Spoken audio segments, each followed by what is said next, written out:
Goddag alle derhjemme. Mig og Sigrid, vi er i gang med at lave en film til alle jer, som synes, at det er rigtig spændende at åbne sit eget lokker. Så her. Sigrid, 3 gange forbi 0.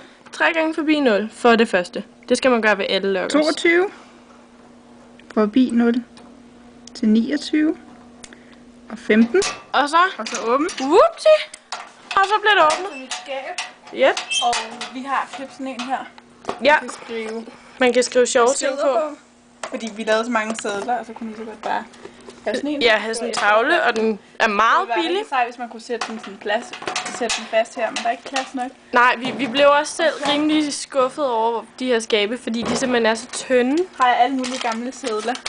Med alle mulige ting, ja. Og sådan noget med, jeg er helt ensom. Og det underlige er, at folk herovre, de dekorerer faktisk slet ikke deres lokkers. Der er nogen, der gør. Nogen gør, ja. Men I mit hæfte, jeg har alle mine bøger derhjemme, fordi det er ferie. Vand. Ja, det er faktisk, det er Thanksgiving. Jeg skulle tage dem ud, faktisk. Ja. Så. Og her. Og så har vi også en af Esther's sko her. Ej, den er jeg faktisk lidt efter. Nå, så så det var rigtig mange spændende ting, som I kan kigge på.